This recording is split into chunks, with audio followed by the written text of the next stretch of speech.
Hola, ¿qué tal? Bienvenido al canal. Soy Iván y en este vídeo te quiero hablar sobre noticias, información, resultados de empresas, ya sabes, un poquito de actualización, y en este caso me voy a centrar en lo que ha pasado en esta última semana, donde hemos tenido presentaciones de resultados de algunas compañías que han afectado positivamente a distintos sectores. En primer lugar, te quiero hablar del sector de semiconductores con la compañía de Taiwan Semiconductor, que ha presentado resultados el 16 de enero y como puedes ver aquí, realmente ha batido las estimaciones de analistas. Podemos ver que ha presentado el cuarto trimestre del ejercicio fiscal 2024 y aquí podemos ver que tanto en EPS como en ingresos ha batido las estimaciones de analistas, un 0,68 y un 1,50. Lo interesante es que estos resultados ha apoyado más subidas de otras compañías dentro del sector, como puede ser el caso de Nvidia, que también subió tras la presentación de resultados, y también el caso de ASML, que es la más beneficiada de forma directa, ya que el equipo directivo de Taiwan Semiconductor ha anunciado que va a seguir haciendo fuertes inversiones y, como sabes, parte de ese CAPEX que invierte Taiwan Semiconductor es en máquinas de ASML. Por tanto, podemos ver aquí cómo tras la presentación de resultados el día 16 la compañía tuvo una subida bastante interesante, pero aquí en este vídeo me voy a centrar en decirte de forma resumida cómo han sido esos resultados para que veas lo positivo y las expectativas que podemos esperar sobre este sector. Por eso me voy a ir aquí al Investor Relation de la compañía, donde, como puedes ver, la compañía presentó aquí el día 16 de enero, como te decía, unos ingresos consolidados de 868 billions de New Taiwan Dollar, ingresos netos de 374 billions New Taiwan Dollar y ganancias diluidas por acción en New Taiwan Dollar también de 14,45 o en dólares de 2,24 en el ADR. Todo esto, por supuesto, ha superado las expectativas del mercado tanto en ingresos como en EPS. Si seguimos leyendo, aquí podemos ver cómo en comparación con el mismo periodo del año anterior los ingresos del cuarto trimestre aumentaron un 38,8%, mientras que los ingresos netos y las ganancias por acción diluidas aumentaron un 57%. En comparación con el tercer trimestre de 2024, es decir, el trimestre justo anterior, los resultados del cuarto trimestre representaron un aumento del 14,3%, es decir, no solo creció trimestre sobre trimestre a un año vista, sino también del tercero al cuarto creció un 14% los ingresos y un 15,2% también que aumentaron en beneficio neto en este caso. Además, aquí nos comentan que en dólares estadounidenses los ingresos del cuarto trimestre fueron de 26,8 billions, lo que representó un aumento del 37% año sobre año y un aumento del 14,4% respecto al trimestre anterior. En cuanto a los márgenes de la compañía, márgenes brutos trimestrales fueron del 59%, márgenes operativos del 49% y márgenes del beneficio neto o márgenes netos del 43,1%. Además, en el cuarto trimestre los envíos de obleas de 3 nanómetros representaron el 26% de los ingresos totales, de 5 nanómetros el 34% y de 7 nanómetros el 14%. Las tecnologías avanzadas definidas como obleas de 7 nanómetros y más avanzadas representaron el 74% de los ingresos totales. Es decir que los chips más avanzados representan ahora mismo para la compañía el 74% de los ingresos, cosa que esto es bastante positivo porque, como sabes, con la enorme y creciente demanda gracias a la inteligencia artificial, todo esto requiere más chips avanzados y por tanto esto hace que esta parte de los ingresos siga creciendo bastante fuerte. Además, el equipo directivo nos comenta que nuestro negocio en el cuarto trimestre estuvo respaldado por una fuerte demanda de nuestras tecnologías de 3 nanómetros y de 5 nanómetros líderes de la industria, y además continúan diciendo que de cara al primer trimestre de 2025 esperamos que nuestro negocio se vea afectado por la estacionalidad de los teléfonos inteligentes, parcialmente compensada por el crecimiento continuo de la demanda relacionada con la inteligencia artificial. Es decir, todos los miedos del mercado de que a lo mejor la inteligencia artificial se puede ralentizar, la demanda de inteligencia artificial se puede ralentizar y por tanto todas las empresas de semiconductores pueden sufrir. Recuerda que, como te comentaba en vídeos anteriores, este es un sector cíclico y obviamente dependiente de la demanda creciente y constante de nuevos chips, y obviamente si ya las empresas que demandan estos chips ya no necesitan demandarlos porque ya tienen suficiente para entrenar sus modelos de inteligencia artificial, obviamente eso hará que estas compañías puedan bajar la facturación. Sin embargo, estamos viendo que, a pesar de lo que pensaba el mercado, la demanda en la inteligencia artificial sigue siendo alta y creciente, y donde único ellos esperan ver algunas bajadas que se verán compensadas es en la parte de teléfonos inteligentes. Además, continúan diciendo que con base a las perspectivas comerciales actuales de la compañía, la administración espera que el desempeño general para el primer trimestre de 2025 sea, es decir, el guidance que nos dan es que se esperan unos ingresos de entre 25.000 millones y 25.800 millones de dólares estadounidenses, y además, suponiendo que la base del tipo de cambio sea de $1.32,8 New Taiwan Dollar, se espera que el margen de beneficio bruto se sitúe entre el 57 y 59%. Recuerda que presentaron justo en este último trimestre el 59%, y luego que además se espera un margen de beneficio operativo o margen operativo de entre el 46,5 y 48,5, y recuerda que presentaron un margen operativo del 49%, que sería ligeramente inferior a lo que presentaron el trimestre anterior. Además de todo esto, la dirección espera que para 2025 el gasto en CAPEX se sitúe entre 38.000 millones y 42.000 millones, que, como te digo, recuerda que todo esto hace que se vea directamente beneficiada la empresa de ASML, que es la que le vende las máquinas para fabricar obleas a la compañía de Taiwan Semiconductor, y como sabes, además Taiwan Semiconductor domina o tiene más del 40% de cuota de mercado de este sector en fabricación de chips, y por tanto esto es positivo para ambas compañías. Si Taiwan Semiconductor sigue haciendo fuertes inversiones con su CAPEX, esto quiere decir que beneficiará directamente a la empresa ASML, que, como sabes y más o menos ya teníamos expectativas de que esta compañía en este y en los próximos años iba a vender más máquinas por la demanda creciente en inteligencia artificial. Además, si seguimos bajando, aquí vemos tanto en ventas netas, beneficio bruto, también el beneficio operativo,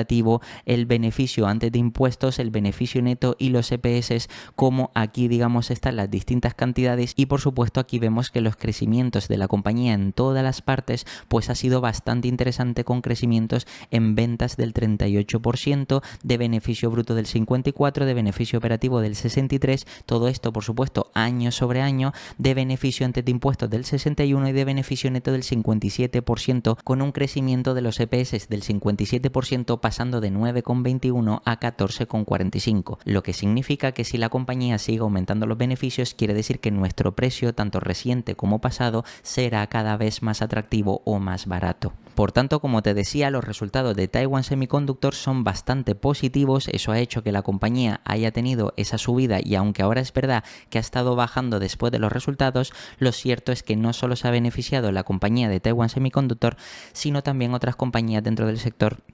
como puede ser el caso de Nvidia o ASML, donde ASML sí es verdad que se ve beneficiada directamente, pero luego otras compañías que son clientes de Taiwan Semiconductor pues también se ven beneficiadas, aunque es verdad que están más dependientes de lo que demande Nvidia sobre Taiwan Semiconductor. Por tanto, habrá que estar atentos a los resultados que van presentando cada una de estas compañías, porque recuerda que dentro de este sector todas están unidas o todas están en una cadena de producción, y por tanto es importante ver lo que va presentando cada una, pero al menos con esto podemos ver que a todas estas compañías les siguen quedando trimestres y años de crecimiento. También, por otro lado, te quiero hablar del sector de lujo, donde han habido dos compañías, como es el caso de Brunello Cucinelli y también de Richemont, que han presentado resultados y mejor de lo esperados, donde aquí podemos ver que Brunello Cucinelli lleva a lo largo de la semana una subida del 7,28%, y Richemont, por ejemplo, tras la presentación de resultados, que ha tenido una subida más agresiva, podemos ver que tras la presentación de esos resultados pasó de 139 a 158. Esta subida también ha afectado directa e indirectamente a otras compañías del sector de lujo, como puede ser el caso de empresas que ya te he hablado en el canal de Louis Vuitton, que puedes ver que el mismo día tras la presentación de estos resultados también tuvo una subida de 639 hasta los 682, y ahora mismo se sitúa en los 690 euros por acción. También tenemos compañías como Hermès, que tuvo una subida ese mismo día de 2.367 a 2.469, y ahora vemos que está en los 2.490, y otras compañías también que te he hablado en el canal, como es el caso de Moncler, que también sufrió una subida de 53 hasta los 57,20, como puedes ver. Por tanto, Es interesante también ver que dentro de este sector el mercado mueve o digamos que posiciona o valora a todas las compañías en función de cómo ve los resultados de cada empresa dentro del sector. ¿Por qué? Porque ya como te expliqué en este canal, tanto el sector de semiconductores, que es cíclico y por tanto dependientes unas de otras empresas, y al mismo tiempo dentro del sector de lujo se estaba pasando por un momento delicado para el sector lujo. Como ya sabes, la mayoría de estas empresas tienen clientes, sobre todo principalmente de China, donde hay problemas y por tanto la mayoría de estas empresas estaban sufriendo, y ahora si vemos que empiezan a presentar mejores resultados de lo esperado, puede significar que estas compañías empiezan la senda de crecimiento o ya no tienen tantas dificultades, lo que quiere decir que muchas de estas compañías pueden comenzar a crecer de forma normal y tener múltiplos más razonables para el tipo de negocios que son. Por tanto, en este caso yo me voy a centrar en los resultados que ha presentado Richmond, que como puedes ver aquí informa de un sólido desempeño con un aumento de ventas del 10% en su tercer trimestre finalizado el 31 de diciembre de 2024, que como ves Richmond en este caso pues tiene los trimestrales diferentes y no acaba en diciembre, sino acaba en el siguiente trimestre, el Q4, que sería para marzo-abril aproximadamente. Por tanto, aquí puedes ver que ha presentado ese 16 de enero, aquí podemos ver como los datos destacados del trimestre a 31 de diciembre fueron que en un final de año muy sólido las ventas fueron del 10% o aumentaron el 10% al mismo tipo de cambio o tipo de cambio constante y reales, con mayores ventas trimestrales de 6.200 millones de euros, crecimiento de doble dígito en América, en Europa, en Oriente Medio, en África y en Japón, y descenso más lento, y esto es lo interesante, en Asia Pacífico, a pesar de la demanda aún desafiante de China. Es decir, aunque aún siguen habiendo problemas en China,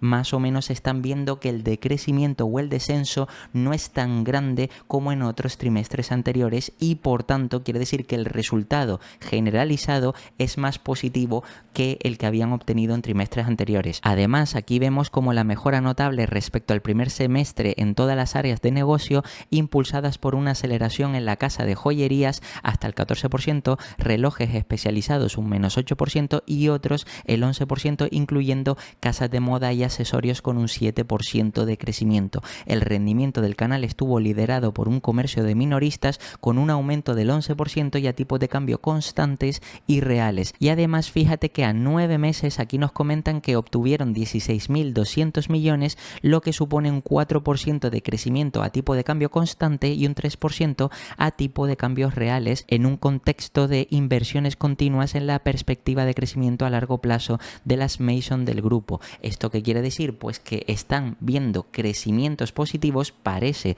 que vuelve la senda del crecimiento, y esto, como te digo, pues es positivo porque afecta no solo a la compañía, sino también al resto de compañías del sector, porque implica que muchos clientes están volviendo a gastar en artículos de lujo, cosa que esto es positivo para todas estas compañías. Y además aquí vemos como la sólida posición de caja neta que tiene la compañía o con la que cuenta ahora es de 7.900 millones de euros. Aquí podemos ver la comparativa entre 2023 y 2024,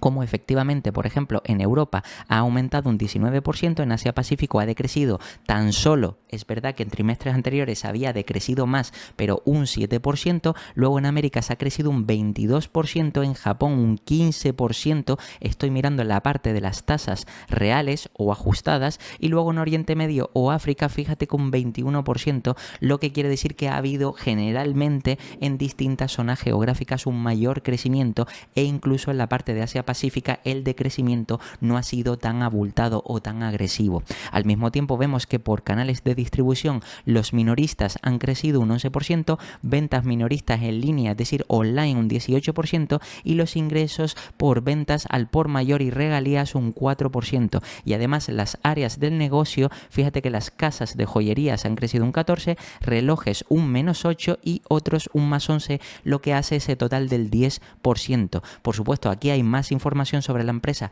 que te invito que leas. Obviamente yo no quiero alargar este vídeo, pero para que veas que los resultados positivos de esta compañía han afectado positivamente no solo a la propia Richmond,